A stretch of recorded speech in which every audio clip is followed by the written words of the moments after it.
വോട്ടെടുപ്പിനിടെ സംസ്ഥാനത്ത് 4 പേർ കുഴഞ്ഞു വീണ് മരിച്ചു. മരിച്ചവരിൽ 2 പേർ സ്ത്രീകളാണ്. എറണാകുളം പാറപ്പുറം വെളുത്തേപ്പിള്ളി വീട്ടിൽ ത്രേസ്യാക്കുട്ടി, കണ്ണൂർ മാറോളി സ്വദേശി വിജയ്, കൊല്ലം കല്ലുംതാഴ പാർവതി മന്ദിരത്തിൽ മണി, പത്തനംതിട്ട പേഴുംപാറ സ്വദേശി ചാക്കോ മത്തായി എന്നിവരാണ് മരിച്ചത്. വോട്ട് ചെയ്യാൻ വരിയിൽ നിൽക്കുമ്പോഴാണ് ഇവരൊക്കെ കുഴഞ്ഞു വീണത്. സംസ്ഥാനത്ത് കഴിഞ്ഞ ദിവസം കനത്ത മഴ പെയ്തതിനാൽ സൂര്യതാപം ഉൾപ്പെടെയുള്ളവ സംഭവിക്കാൻ സാധ്യതയില്ല. മരിച്ചവരെല്ലാം പ്രായമായവരായതിനാൽ എന്തെങ്കിലും രോഗമുള്ളവരായിരിക്കുമെന്ന് അധികൃതർ പറയുന്നു. എറണാകുളം പാറപ്പുറം കുമാരനാശാൻ മെമ്മോറിയൽ UP സ്കൂളിൽ രാവിലെ 9:30 വോട്ട് ചെയ്യാനെത്തിയപ്പോഴാണ് ത്രേസ്യാക്കുട്ടി കുഴഞ്ഞു വീണത്.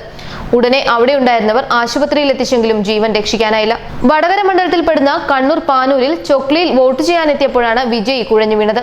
മൃതദേഹം ഇന്ദിരാഗാന്ധി ഹോസ്പിറ്റലിൽ സൂക്ഷിച്ചിരിക്കുകയാണ്. കൊല്ലം കിളികൊല്ലൂരിലെ ഇരവിപുരം മണ്ഡലത്തിലെ LP സ്കൂളിൽ 5-ാം നമ്പർ ബൂത്തിൽ വോട്ട് ചെയ്യാനെത്തിയപ്പോഴാണ് മണി കുഴഞ്ഞു വീണത്.